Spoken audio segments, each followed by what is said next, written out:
starting us off with number 10 are drugs. This is honestly no secret at all. Hollywood is filled with drugs because contrary to popular belief, money can't buy you happiness, but it can buy you a ton of drugs. If you don't want to take my word for it, take it from Dennis Quaid. The actor said he had dabbled in cocaine before becoming a star, but it was just for casual use. I love how that's so casual, like, oh, just cocaine for the casual use. In 1974, he moved to LA and his usage didn't get out of control until he started being on set for all these big mainstream movies. Quaid revealed that movie budgets disguise cocaine as petty cash to keep the drugs on set a secret. Moreover, it's freely given out on movie sets because it was just the norm back then and everyone was just doing it. He then shared his coke addiction caused his life to fall apart, and it was because of Hollywood. Another prime example is obviously Matthew Perry, who plays Chandler on Friends. If you didn't know that, are you literally living under a rock?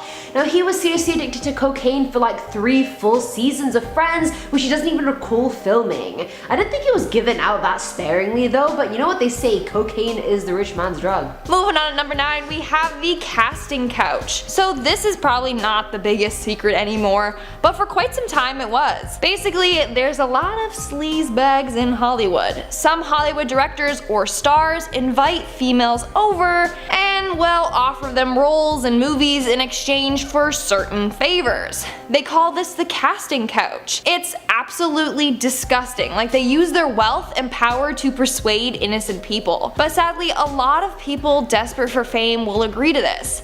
In an interview with GQ magazine, Megan Fox actually revealed the truth behind this. She said that numerous big Hollywood legends would invite her over for what she thought was just going to be like a meeting for a new opportunity. But when she got there, she realized their true intentions. She shut down several men throughout her career. At number 8, we have Alfred Hitchcock. This one honestly pains me because I love his films, but he's such a misogynistic human being. Like, I'm like, ugh. Since his films emphasize a voyeuristic viewpoint from the male protagonist, most female characters were almost just like stock characters. They were remote, usually blonde, sexy, and in the end they always got humiliated. With films like Psycho, Rebecca, and of course The Birds, the man achieved a lot but was a total dick. He once referred to actors as cattle, which I mean, you may be directing the movie, but they are literally bringing it to life. With The Birds, there was major controversy concerning Hitchcock and his treatment of the female lead, Tippi Hedren, who plays Melanie.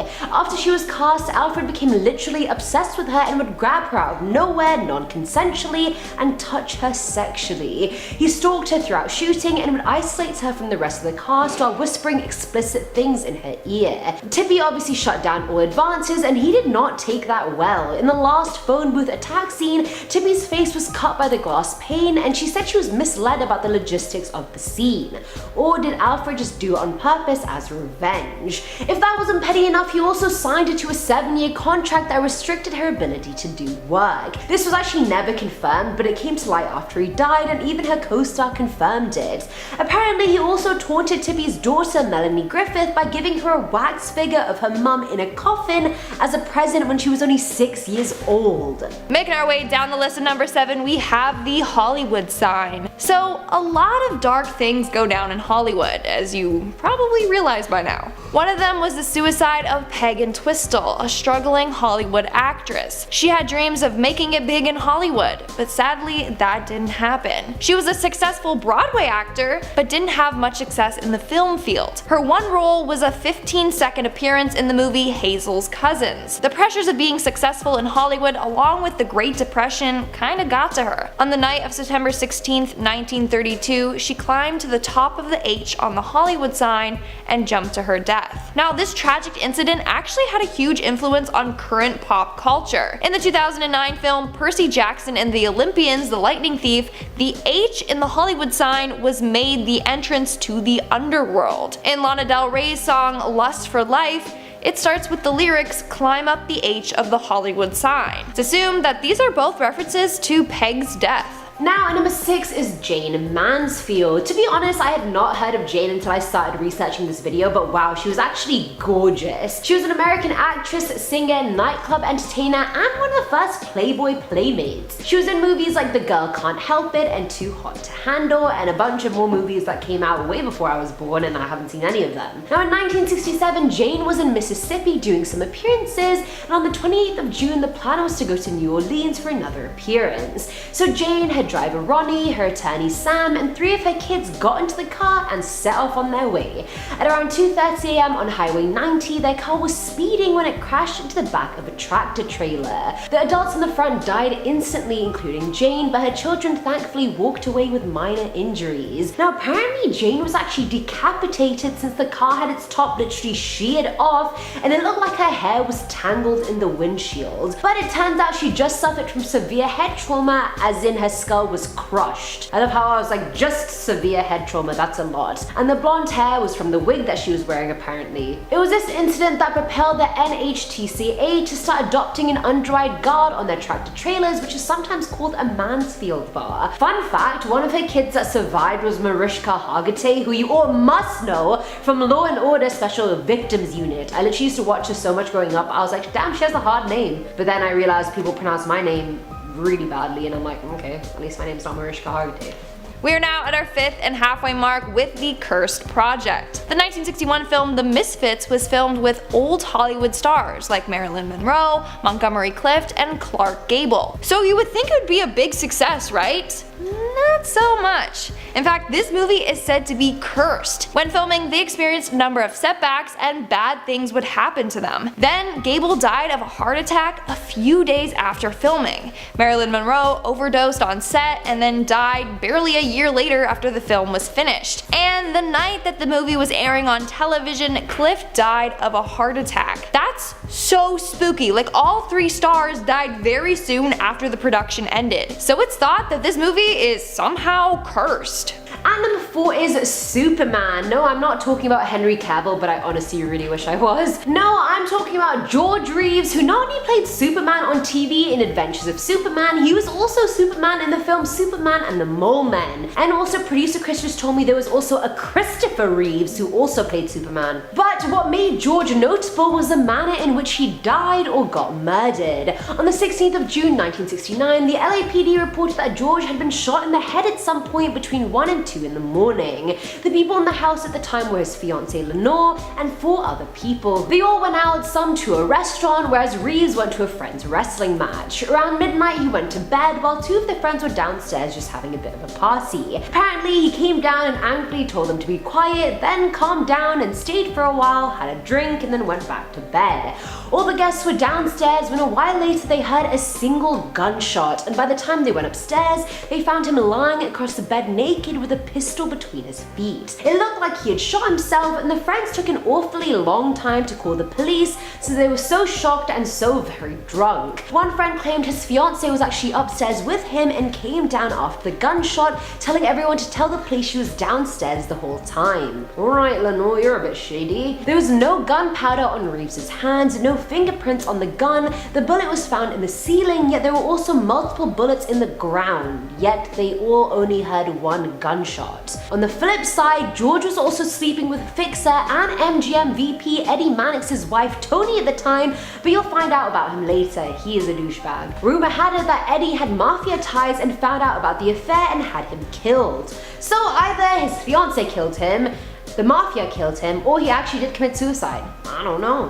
Coming in at number 3, we have the mysterious death of Thelma Todd. At just the age of 29, Thelma Todd became a successful Hollywood star. That was until December 16th, 1935, when she was found dead in her car in Jewel Carmen's garage. Jewel Carmen was an actress and wife of Roland West, who Thelma had the occasional fling with. The cause of death was carbon monoxide poisoning. However, her car wasn't running when they found her, and it still had fuel in the tank. As a result, this has become a huge Hollywood secret. No one truly knows what happened to her. Was it accidental, or was it her ex-husband seeking revenge? Maybe it was her business partner or secret lover, maybe even her shady agent. We really don't know. Now, West did say that he locked her out, which made her seek refuge in her car, and so she may have accidentally killed herself from having the car running in a closed garage. But autopsy revealed that she had damage to her throat. One popular theory is that she died at the hands of West, who then staged her death to look like an accident. There's just a lot of secrets surrounding the case. Someone knows what happened, but to this day, we truly don't know. Now, at number 2 is the fixer. Some believe any publicity is good publicity, but I mean, there is legitimately bad press out there. Like, if you're gonna get caught getting arrested for a DUI, or you go to jail for murder, that is bad publicity. You may have heard of this before, but in Hollywood, when someone gets to a bit of a sticky situation, they hire a fixer like Michael Sitrick to twist the negative stories into positive ones. I get why fixers are so important since celebrities get to shit every week, but sometimes they protect the wrong people. For example, back in 1937, Patricia Douglas, a 20-year-old actress, went to an after party for the MGM annual sales convention. And just imagine this party as a giant Hollywood frat party where people can legit do whatever they want because of how much money is just floating in the air. Either way, during the night, MGM sales exec David Ross, along with a friend, forced her to get drunk before sexually assaulting her. Patricia obviously wanted to press charges, and she did, but MGM got their fixer, Eddie Mannix, who I also mentioned beforehand, got him involved, and he made sure David's studio was never mentioned during the scandal. That in turn ruined Patricia's reputation, and Eddie somehow also got a portrayal in Hail Caesar, which is some sick kind of karma after ruining Patricia's life and God knows how many more. And in our number 1 spot, we have The Poltergeist. This 1982 film has been scaring people for years, and not just from its creepy storyline. No, the film itself is cursed. In fact, it has been named the most cursed franchise in Hollywood. Brace yourself. It's about to get creepy. So first off, the skeletons used in the rainy pool scene were real skeletons. Yeah, apparently it was cheaper to get real ones than to make fake ones. Oh, that's probably how the film became cursed. Then while filming a scene where a character gets choked by a robot clown doll, the actor actually got choked by the doll. Steven Spielberg thought that he was just doing a really realistic performance, but then noticed that he started to turn purple. That's not all. Multiple actors from the movies died tragically either during or after filming. Dominique Dunne, who played the older sister in the first movie, got murdered right after its premiere. Then 2 other actors died from cardiac arrest. And Lou Perryman, who was Pugsley in the movie, got brutally murdered by an ex-convict. So yeah, too many freaky coincidences for the film not to be cursed. Starting us off at number 10 are award shows. Now, I don't think this is a secret by any means, but maybe not everyone knows that award shows in Hollywood are extremely corrupt. If you want to win an award, maybe best film, best newcomer, best whatever you want, it's not going to be your raw talent and effort that's going to win you the title, it's going to be the amount of ass licking that you can do. For example, back in 1968, everyone thought that the Golden Globes were chosen by a poll of correspondence, but then the Federal Communications Commission outed them and said it was actually based on internal politicking amongst the board members. Let's just think about it for a second. Back in 1981, Pia Zadora won Best Newcomer for the movie Butterfly. Who the hell is she, and what even was that movie? No one remembers because it wasn't a good performance, but why did she win, you may be wondering? Because her husband paid off members of the Hollywood Foreign Press Association. It's actually been publicized that groups, individuals, and board members are corrupt. They accept gifts, holidays, money, favors, you name it, in exchange for nominations and wins. So it's not that Leonardo DiCaprio took that long to win Best Actor, he probably just refused to participate in all the corruption. And this isn't even the tip of the iceberg. I haven't even spoken about racism and unfair representation within nominees. But that's gonna be a long video and I don't have time. In our 9th spot, we have Charles Harrelson. Now, you may be like, who is Charles Harrison? The name doesn't really ring a bell. Well, he is actually the father of Woody Harrelson. But what a lot of people don't know is that his father was a cold-blooded killer. I know, it came as a big shocker to me too. So Charles Harrelson was an American hitman and organized crime figure. It's said that he was responsible for the deaths of at least 20 people. In 1979, that is when Charles committed his biggest biggest kill of all time. He took out a federal judge by the name of Judge John H. Wood Jr. He was paid $250,000 to kill off this judge. It was because a drug dealer was about to be sentenced by this judge, who was known as Maximum John, because he always gave out really harsh punishments to drug dealers. So he got Charles to knock him off. He then spent his life in solitary confinement until he died. But before his death, Charles said that he was involved in JFK's assassination. Crazy, but I'm just glad that Woody went down a much better path than his father. At number 8, we have Keith Richards. So if you live under a rock or are too young like a Gen Z, then you probably won't know who Keith Richards is. Now, Keith is an English singer-songwriter who co-founded the Rolling Stones. He was in the rock band as a guitarist, secondary vocalist, and co-principal songwriter, and as a rock star, the man did a lot of drugs in his lifetime. But the creepiest, scariest thing he did was revealed in 2007 during an interview for NME magazine. Richards was asked what was the strangest thing he ever snorted, and he replied by saying, "My father." Like, excuse me? He continued on by saying, "I snorted my father. He was cremated and I couldn't resist grinding him up with a little bit of blow. My dad wouldn't have cared. It went down pretty well and I'm still alive." This man snorted his own dad, and I don't really know what to think of that and do with that information. I mean, he is Keith Richards, so I mean, he is a living rock legend, but should we just let him get away with that? I don't know. Making our way down the list at number 7, we have The Animals. Of course, all movies that feature animals have to have a disclaimer that says no animals were harmed in the making of this film. But most of the time, that's a big lie. Animals often do get injured on set. In the 1939 film Jesse James, there's a scene where a horse runs off a cliff and into a lake. Well, that horse was actually forced to do that and ended up drowning. Of course, that was way back in the day, and there wasn't as many restrictions when using animals in films. But nowadays, it still happens. In 2013, a series of emails got leaked between American Humane Association colleagues. These colleagues were monitoring film sets. One email read that the tiger in Life of Pi almost drowned, but he went on saying that he just downplayed the incident. Then it said that 27 animals died on the set of The Hobbit: An Unexpected Journey. Dozens of marine life were killed during Pirates of the Caribbean: The Curse of the Black Pearl, and 4 horses died during the production of HBO's Luck. These are just some examples. Films legally have to have that disclaimer on their films, but it doesn't mean that it's true. Coming in at number 6 is The Mafia. Now, apparently Hollywood has huge ties with the Mafia, which is shocking, but as the series progresses, it's not really that shocking at all. Now, the Mafia seems to have their claws in literally everything. Not even art is safe anymore. Nothing is sacred. Now, apparently this mobster called Mickey Cohen ran the Hollywood underworld in the 50s, and so a lot of crime units would invest money in certain films to make their dirty money clean. That, my friend, is good old-fashioned Hollywood case of money laundering. Everyone kind of wins if you think about it. A movie gets the funding that it needs, and the bad guys get away with their crimes while remaining rich.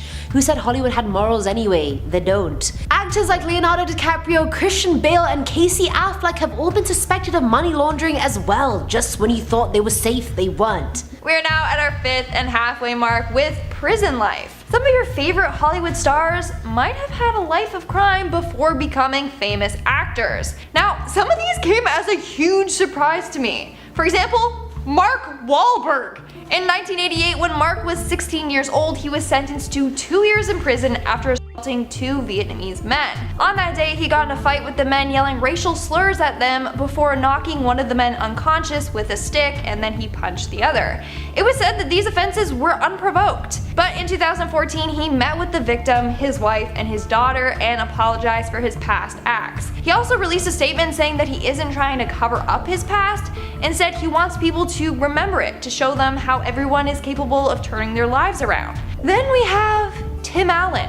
Before Tim Allen was the star of Home Improvement and Pixar's classic family-friendly movie Toy Story, Allen actually spent time behind bars. In 1978, Allen was arrested for attempting to traffic more than 650 grams of coke. Now, he actually would have served a lifetime in prison, but he avoided this by giving police information about other dealers. Tim Allen, though, who would have thought? Certainly not me. He seems so innocent, but he's not. Filling at number 4 slot is Oscarexia. I don't even need to get into the fact that society, and especially Hollywood, has not only set such a high unattainable standard for women and their bodies, but it's a vicious cycle since the women in Hollywood don't even have those bodies. They're either starving themselves for it or are getting heavily photoshopped with or without their consent. For example, back in 2013, right before the Oscars, Jennifer Lawrence admitted she had been starving all day and was very hungry. Naomi Watts further confirmed that when she dubbed the whole thing Oscarexia, which means starving yourself throughout award season because you know your body's going to be scrutinized by literally everybody.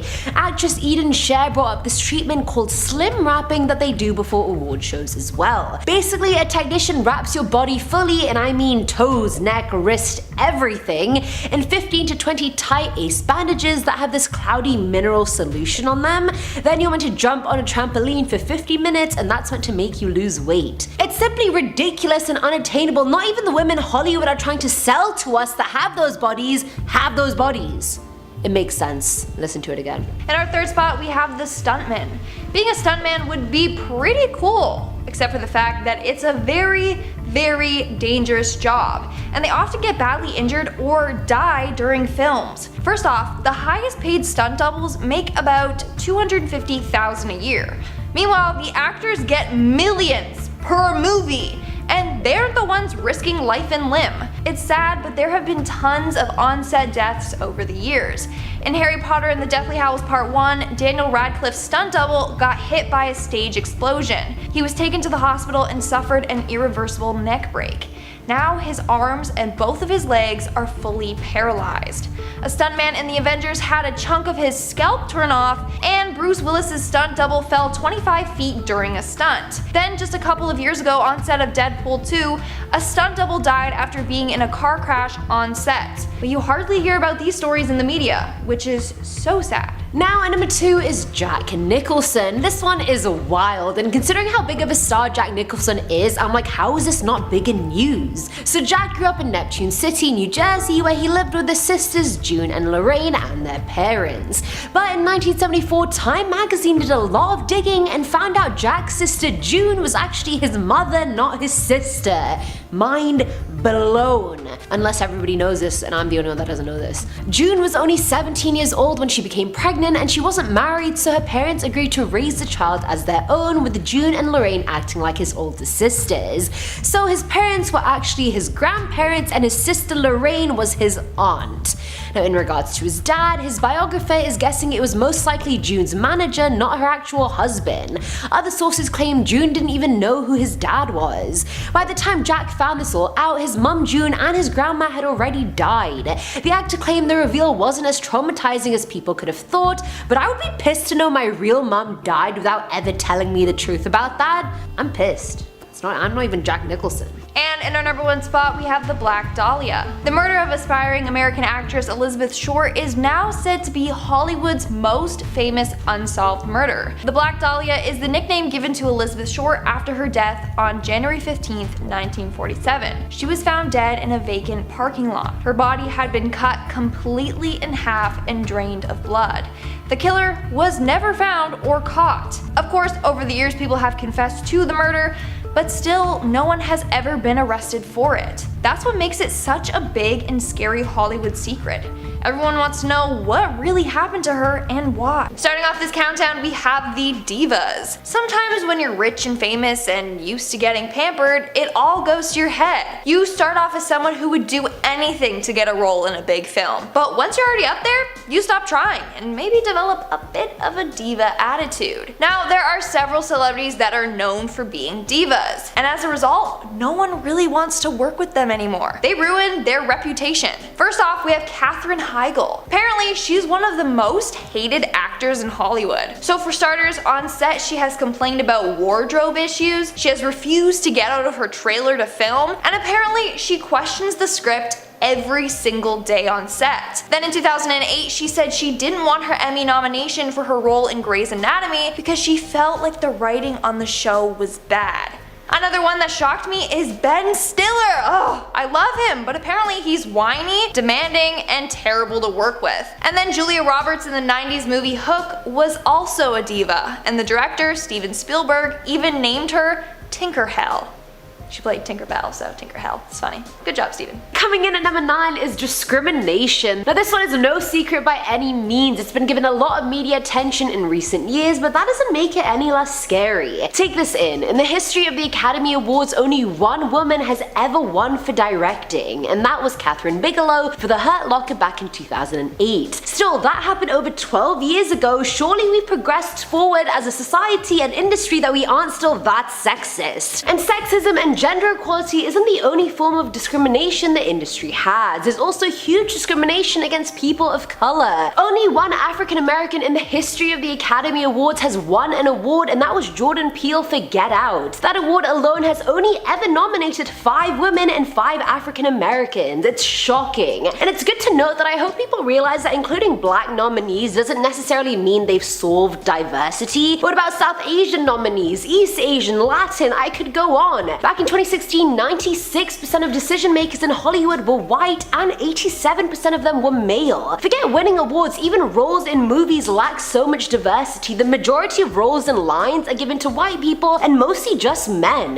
In 2016, only 31.4% of speaking characters were women. This is such a problem in the industry, and I don't think people realize how serious it truly is. Moving on to number 8, we have Elijah Wood. Several years before the Me Too movement exposed big Hollywood names, Elijah Wood actually came out and addressed Hollywood's predatory problems, especially towards young stars. He exposed specifics of Harvey Weinstein and other big Hollywood stars. He also said that as a child he was never allowed to go to Hollywood parties because people of power would take advantage of the young stars there. He said, and I quote, "If you're innocent, you have very little knowledge of the world and you want to succeed. People with parasitic interests will see you as their prey. What upsets me about these situations is that the victims can't speak as loudly as the people in power." But no one listened to him. He tried to expose them and stop these disgusting things from happening. Instead, he got boycotted by major studios because of this. Like, hello, he tried to warn everyone and make a change, and he got in trouble for it? It wasn't until years later that Weinstein and everyone else got exposed and cancelled. Filling at number 7 slot is Charlize Theron, who has the same birthday as me, so I just love her. And yes, I found that out when I googled celebrities with the same birthday as me when I was like 12. Now, this South African beauty is known for her versatile acting with roles in movies like Monster, Hancock, Mad Max, Fury Road, and more. But her backstory in early life is a lot darker than people know. She grew up near Johannesburg with her mum Gerda and her dad Charles. Her childhood was rough because her dad was a huge alcoholic and would threaten Gerda and Charlize whenever he was under the influence. Charles wouldn't hurt her, but he would physically attack her mum. One night in June of 1991, he got angry and fired shots at both of them. During that altercation, Gerda ran and grabbed her own handgun that she had kept hidden in case of an incident like this and shot back at him. Her shots killed him while Charlize watched it all happen at the tender age of 16. Thankfully, it was looked at as self-defense and Gerda never faced any charges. This one was kept so under wraps and it was done so well. I've seen so many of her interviews and movies and never once have I heard about this. Making our way down the list, number 6, we have the publicity stunts. I mean, there's no shocker here. If you want to get the public's attention back on you, all you gotta do is something extravagant. Maybe dye your hair, get the paparazzi to take an embarrassing photo of you, or in this case, date and break up with another big star. Stars do this all the time. They will get together just to promote their new movie or show or song together and then break up at a time that's convenient for them. This attracts a lot of attention and the movies or shows or whatever fare way better. For example, people think Kim Kardashian's marriage with Chris Humphries was just all a sham. Or Jennifer Aniston and Vince Vaughn. I didn't even know they dated. That for sure was a publicity stunt. No offense, but how does Jen go from Brad Pitt to Vince Vaughn? Doesn't make sense. Another example would be how Anna Faris and Chris Pratt broke up just a month before her book launched. Impeccable timing. Now, what's scary is how half the time these celebs have no say in this. They're forced into doing whatever their managers think is best for them, even if that means dating someone they have no interest in. They literally get stripped from their own free will. Coming in at number 5 are child stars. Honestly, this is sad because there's only a handful of child actors that didn't burn out or just have their career die the second they stop being cute. Having that much attention on you, that much responsibility and fame at such a young age really messes up your psyche. Child actor Martha Plimpton made her film debut at 11 years old and said when children's lives become all about external validation, that can set them up horribly. Because what's adorable when you're 12 isn't when you're 25, which is very accurate. She went on to say when you stop getting calls about roles and auditions, you start thinking how you can replicate that high until you do everything you can to stay in the spotlight. That may explain child star Amanda Bynes' behavior over the past few years, Lindsay Lohan's, Justin Bieber, even Miley Cyrus when she went through that whole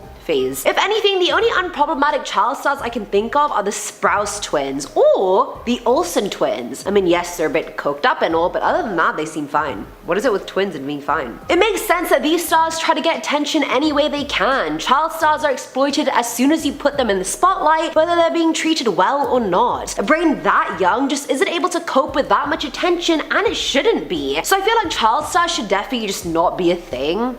Stop it, you greedy parents. In our 4th spot, we have the murderers. Some of your favorite Hollywood stars might just be cold-blooded killers, which is spooky when you think about it. Here are some famous actors that have sadly taken the lives of others. First off, we have Matthew Broderick. On August 5th, 1987, Broderick crossed into the wrong lane and collided head-on with another car. The 2 women inside the other car were killed instantly. In 2015, Caitlyn Jenner rear-ended a car, which got sent into oncoming traffic. The driver was struck by another car and died. Then we have Phil Lewis, or as we all know him, Mr. Mosby from Sweet Life of Zack and Cody. Well, before his role, he struck a car while drunk driving and killed the other driver. He was convicted of manslaughter and driving under the influence and sentenced to 5 years in prison. Who would have known? But I'm sure all these actors feel super guilty for taking someone's life. Filling at number 3 slot are writers. It's always actors and directors getting the credit for everything, and yes, admittedly they play a massive role in all of it, but there would be nothing to direct or bring to life without the writers. Writers in the industry have been undervalued and underpaid for decades. It's so bad that since 1960 the Writers Guild of America has walked off the job 6 times just to get studios to renegotiate writers' pay, but they claim a film hasn't made any money when it has. That's what Paramount did with the 1988 film Coming to America, which made $288 million at the box office. Studios do this so they don't have to pay their writers net profit, so the writer of that film, Art Buchwald, sued Paramount and won. He got $900,000 in settlements. Mel Gibson, who directed The Passion of the Christ, withheld $75,000 from screenwriter Benedict Fitzgerald, and thus he was credited as co-writer. I could go on, but the point is that there are way too many people in the industry that don't get treated right. That's what I'm gonna say. Coming in at number 2, we have Natalie Wood. On November 29th, 1981, 43-year-old actress Natalie Wood was found dead floating face down in the Pacific Ocean. She was wearing just her nightgown and socks. So a couple days prior, Natalie, her husband Robert Wagner, Christopher Walken, and yacht captain Dennis Davern headed out on a yacht. Little did she know that she would not return home. The thing is, no one knows what really happened to her. Some say she slipped off the deck and fell into the water, while others are convinced that Wagner or Walken have something to do with it, or they at least know what happened. One theory is that Natalie and Christopher were having an affair. Wagner found out about it, got mad, and pushed her off the yacht. Wagner seems to be the prime suspect, but many people think that Walken knows exactly what happened. I mean, he barely even talked about the case, and on the rare occasion that he did, he would call it an accident. And he was absent from the documentary about her. I mean, he was on the boat. He should have been interviewed for the documentary. I don't know, I'm getting the vibe that he knows what happened and feels guilty about it.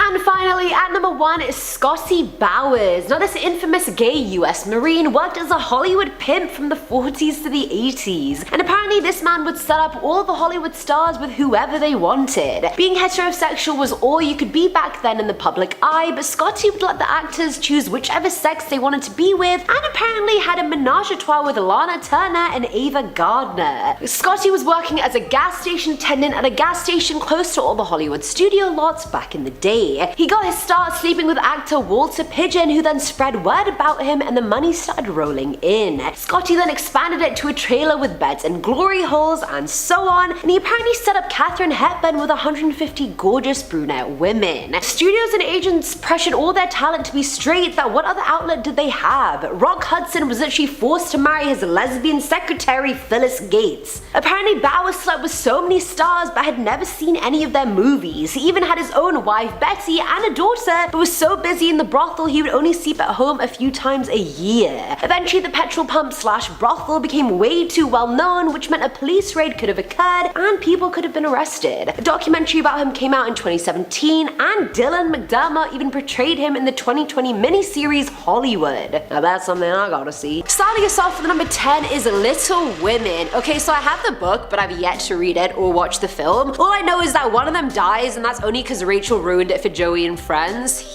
So why I'm talking about Little Women right now is because this one's actually about Joan Bennett, who played Amy March in the film. Now Joan has been represented by Jennings Lang for 12 years, and as an actor myself, it's really hard to find an agent you want to stick with for that long, so this was special. On the afternoon of December 13th, 1951, Joan met the VP of Samjath agency about an upcoming TV show, so she met up with Lang and the two drove off in his car. A few hours later, her husband Walter Wanger saw her parked car there and thought it was odd. When Joan came back and got into her car, Lang leaned over the window to speak to her, and Walter, seeing this, thought they were having an affair. He walked up to the car and shot Lang twice, and when Joan saw it was her husband, she told him to quickly leave. Lang recovered, and Walter claimed he shot him because he thought he was breaking up their home. Surprisingly, he only served 4 months in jail and they stayed married. I don't know how her husband thought she was cheating on him with her agent of 12 years, but it makes more sense now that I'm saying it out loud. Alright, coming at number 9 are babies. Love a little cheeky fat baby, don't we? Now it can be hard, it can be easy to be a mother in Hollywood. Hard because you're shooting a film at the time,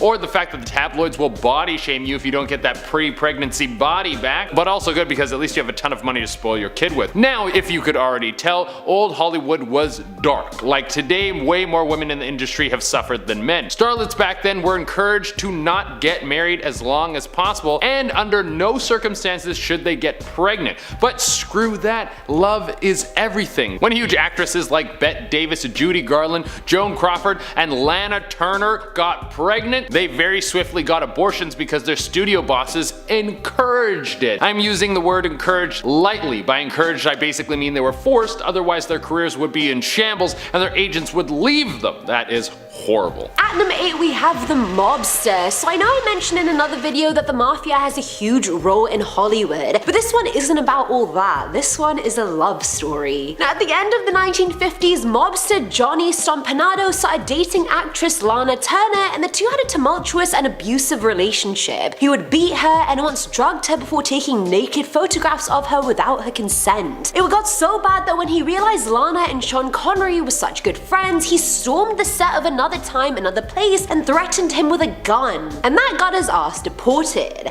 Now a day after the Academy Awards, Johnny went to Lana's house and they started arguing, and it got very heated. He threatened to kill her, her mother, and her daughter, as well as breaking each and every one of their bones. Mid-argument, Lana decided enough was enough and broke up with him. Now her daughter Cheryl was in the kitchen while all this was happening, and she grabbed a knife and ran to her mum's defense because she was scared he would kill her there and then. As Johnny was opening the bedroom door to leave, he apparently walked into Cheryl's knife and was stabbed in the stomach. They called the ambulance, but he was dead by the time they arrived. And upon interrogation, Lana begged police officers to put the blame on her, not her daughter, but to no avail. Cheryl was arrested but not charged since it was a justifiable homicide. There was also a major conspiracy that Lana had actually been the one who stabbed him, and that Cheryl took the fall. And also, how do you just walk into a knife? Surely when you open the door, you're looking in front of you and you're like, ah, there's a knife, let's not walk into that. Anyways guys, coming to the number 7 spot is The Cover. John Huston was an American director, actor, and screenwriter who made legendary movies like The Maltese Falcon, The Misfits, The African Queen,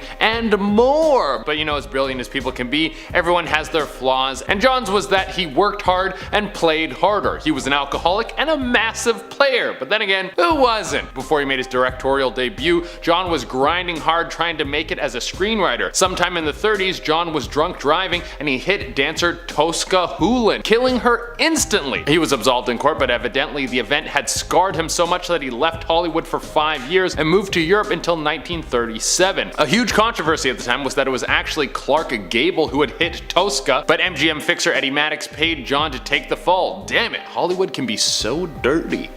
Now at number 6 is the age gap. Now Jerry Lee Lewis, who I'd heard of but didn't really know anything about, was kinda dusty if I'm honest. And cut me some slack, my parents weren't even born in his heyday, how would I have even known about him? Now what threw his career into the gutter was the fact that he married his cousin Myra Gale Brown in 1958. But the scandalous part wasn't that they were related, because apparently that can be sidestepped. No, the scandalous part was that he was 22 years old at the time and she was 13. And in terms of the whole cousin thing, technically she was his first cousin once removed, as in she was his cousin's daughter. Myra even said, we kept thinking every year, every 6 months that it was going to go away, they're gonna stop talking about it, and it just didn't happen. But it brought me and Jerry very close, and we had 10 incredible, wonderful years together after that. Firstly, I didn't even know it was illegal for a 13-year-old to consent to marry anyone. What is that about? Alright, coming in at number 5 is the X-rated film. Joan Crawford was a legendary actress, signed with MGM, acted for over 6 decades. What more could you want as an actor? Oh yeah, to have no skeletons in the closet with that much fame. Joan was not that lucky. In 1935, MGM was blackmailed into paying $100,000 so multiple pornographic films of Joan would be destroyed instead of released. I mean, you gotta start somewhere, right? Everyone has an OnlyFans today. The only snag in all of this was the fact that Joan may have been a minor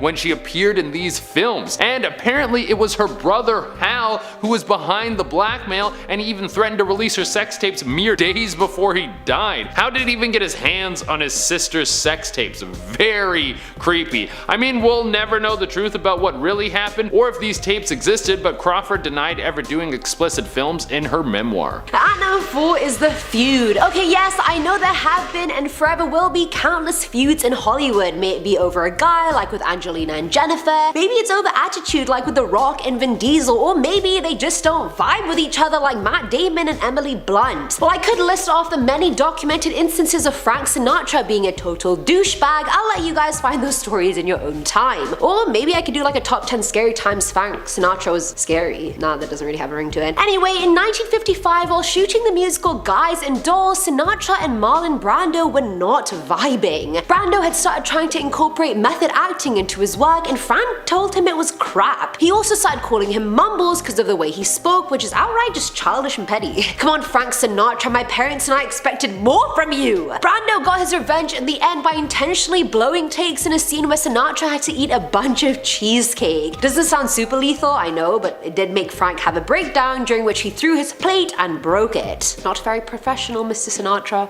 Okay, coming in the number 3 slot is the action star. Now I know when you think action movies, a few names automatically come to mind, like Dwayne Johnson, Jason Statham, Vin Diesel, etc. But before Tom Cruise and even before Pierce Brosnan, there was an action star named Wallace Reed. And googling pictures of him, he almost looks like Mortimer Goth from The Sims. Anyone else getting that vibe? Just me? Okay, now during the silent film era, Reed starred in a lot of movies with his actor-director dad. He was famous for doing his own stunts like a lot of action stars do now today. But all that came crashing down in 1919 when he was filming The Valley of the Giant. During filming, he was critically injured in a train wreck and sustained a 3-inch scalp wound. But since the show must go on, he was put on morphine to help the pain so he could continue filming, and that slowly turned into an addiction. And keep in mind, this was happening during the 1900s, when rehab was as big as scandals murdering your own brother. So the studio hid the issue and tried to hide his addiction as well. But with addiction, hiding isn't helping it at all. The addiction got so bad that the studio sent him to a sanitarium. By this time, it was far too late because Reed's withdrawal symptoms led to him having a heart attack, which ended up killing him. Now at number 2 is the king of rock and roll. I didn't know Elvis personally, obviously, but I was highly offended when I first found out he wasn't a natural brunette. Like, how dare you impersonate us like that? I'm shocked. Now, despite literally having it all, the fame, the looks, the talent, the fans, Elvis still harbored a lot of insecurities when it came to the bedroom. He only wanted to sleep with girls who had no experience, so there would be no added pressure on him to perform. And by no experience, I mean mine.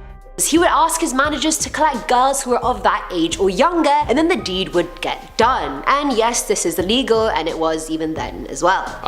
Finally at number 1 is the final boss scandal. Now, at the time, this would have been a scandal to end all scandals. While filming the 1935 movie Call of the Wild, the lead actor Loretta Young and Clark Gable took a major fancy to one another, which resulted in an on-set-offset affair. Ooh, I mean, have you seen her? She's drop dead gorgeous. I would want to have an affair with her too, are you kidding? But that isn't what happened. It wasn't a love story, it was a 34-year-old Gable being infatuated with a 22-year-old Young, which ended up in him raping her, and now she was screwed. She didn't want to come out with it and risk ruining her career or Clark's. She knew if she went to 20th Century Pictures, they'd force her to have an abortion, and as a devout Catholic, she didn't want to do that, so she hid the whole pregnancy and went on holiday when she began to show too much. In November of that year, she gave birth to Judith, who she put up for adoption. For the next year and a half, she was moved from place to place before Young went back to adopt her. And despite going to all that trouble, many people didn't believe it. The child had shocking similarities to Gable, and everyone just assumed the two had been stupid and had a kid. She never came forward with her rape, and the family stayed silent until both Loretta and Judy had died. Holy crap, that's a crazy story. Coming up in our number 10 spot, we have Lynn Spears killed someone. Oh lordy, this news was super shocking for me to hear, so brace yourselves. The mom of pop princess Britney Spears apparently killed someone in a car crash. She briefly talked about the horrible incident in her autobiography, but she tries to stay quiet about it for obvious reasons. Apparently she was driving her brother when she ran over young Anthony Winters in 1975 in her hometown of Kentwood, Louisiana. Apparently Lynn was haunted by the accident and was not charged for the crime. The tea of the story is, though,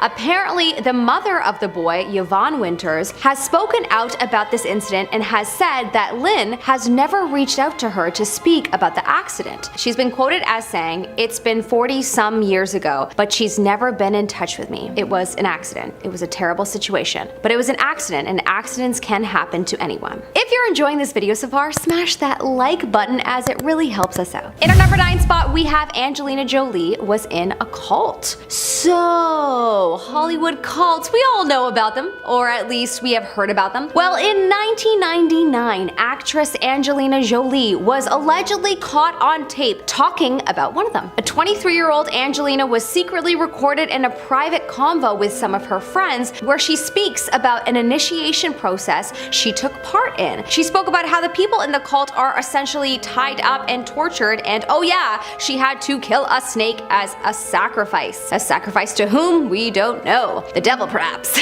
After the ceremony, Angelina spoke about how she got a tattoo to represent the occasion. Yikes. Honestly, this one doesn't surprise me, as she did once wear her ex-husband's blood around her neck as a necklace, but somehow I can't picture Meryl Streep participating in something like this, so perhaps not all celebs are a part of these cults. In our number 8 spot, we have Paris Hilton and her sticky fingers. Ooh, this is a juicy one. Hilton Harris, Paris Hilton, allegedly used to have some sticky fingers. Her former bodyguard revealed her dark past to Radar Online, stating that, quote, "Before she was so well known, Paris used to grab jackets, jewelry, shoes, anything that wasn't nailed to the floor. The heiress allegedly even stole from parties at other celebrities' houses which she attended. Quote, "At a party in the Hollywood Hills, she asked me to put a pair of shoes she liked in my jacket and walk out with them. This girl could buy 1,000 pairs of these shoes if she wanted to, so I don't know why she'd steal them." Damn, that seems like a rebellious teen acting out. If this is true, hopefully she has stopped this kind of behavior at this point.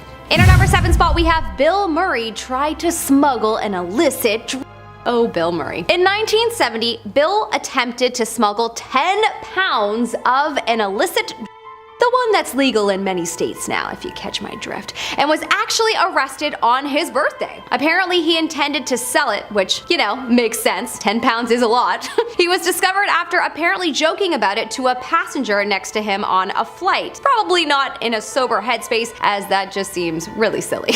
Apparently he only received probation for the offense. So not necessarily a scary secret, but perhaps it's how you look at it. Arguably, it feels a bit scary that his celebrity status could have helped him escape jail when many have been imprisoned throughout the US for the very same thing. Not to mention, many are still being kept in jail even when the US government is trading a Russian war criminal to free someone who has been imprisoned for the same illicit Clearly they don't think it's that bad of a crime. Huh. Funny. In our number 6 spot, we have Leighton Meester was born in jail. Yep, this one shocked me too. Leighton Meester, who played the infamous Blair Waldorf in Gossip Girl, was actually born in jail. Her mother was serving time for smuggling when she gave birth to Leighton in 1983. Her mom and her aunt were arrested for smuggling 1,200-pound shipments of an illicit drug out of Jamaica. Her aunt Judy was sentenced to prison as well, but she ended up breaking out and becoming the first woman in the US to get on the US Marshals Most Wanted list. Whoa, that's an intense family history. I hope Leighton writes a biography one day. I so want to read about this. In our number 5 spot, we have Thora Birch came from a family of adult movie stars. Actress Thora Birch, known for Hocus Pocus, Now and Then, and many 90s classics, has a bit of a dark family history. Her parents were adult film stars, and so yes, as you can imagine, she definitely had a less than traditional upbringing. Her parents apparently would insist on being at every performance she did throughout her career. So much so that the crew tended to see them as creepy. Her father, Jack, would give cameramen pointers while Thora would be filming, physical scenes for the movies she was in. Ugh. Her father also apparently threatened to kill one of the assistant directors on set. Yikes. Well, no wonder she has seemingly stepped back from the spotlight over the years. She's still a working actress, just doesn't seem to look for any attention on her. In our number 4 spot, we have Alfred Hitchcock was a stalker. So, apparently one of the most popular directors of all time was a bit of a creepy stalker. He was known for becoming fascinated with beautiful women that he would cast in his films. He used his powerful position in Hollywood to insert control over the women. He was apparently obsessed with his star Tippi Hedren, who he said he would make into a star after seeing her in a soft drink commercial. Very odd. His obsession got out of control when apparently he asked crew members to spy on her during filming breaks. Yikes. I'm so glad Hollywood has been making some serious changes over the last decade. In our number 3 spot, we have Vin Diesel loves D&D. Dungeons and Dragons! Okay, fine. This one isn't scary. I mean, unless you think nerds are scary, but then all I have to say to you is, you're weird.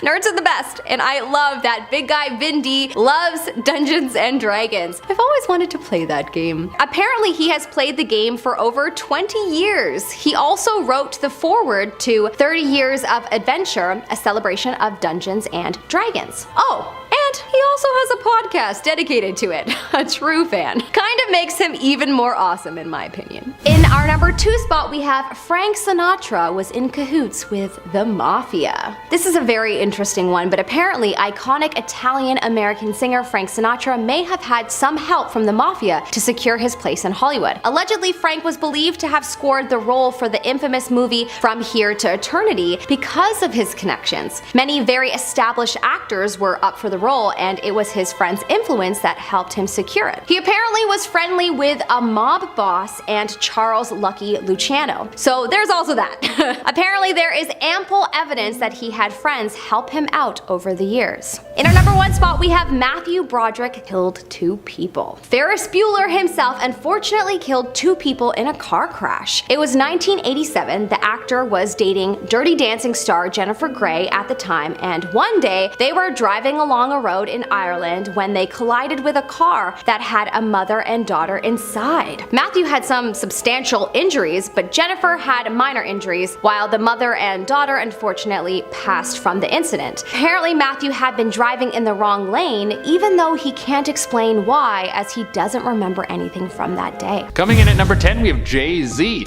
Can you become the king of the rap game without selling your soul to the devil? Well, probably, but people still think that Jay-Z must have made some sort of deal with the devil in order to make it to the top. There's a lot of hints of satanic symbols in his music videos, and people think that he is in the Illuminati. And this could be real. Maybe him and Beyonce are in a league of evil rich people who want to make the world fall apart so they can control it. But in order to think that Jay-Z is in the Illuminati and sold his soul to the devil, you have to believe in the Illuminati and you have to believe in the devil. And if you don't believe in either of those, Jay-Z is just a very successful guy. That's it. Coming in number 9, we have Johann Georg Faust. Now this one's a little bit of a weird one because it's hard to tell if a dude from the 16th century sold his soul to the devil because he actually put a pentagram on the ground, threw some goat's blood on it and did a little dance and sung a little song and then shook hands with the devil, or was it because he was just an astronomer and back then people thought that meant you worked with the devil. But this dude apparently worked with the devil to get his fame. The devil offered him 16 years at the top of the world of science. When his time came, the devil arrived and he renegotiated.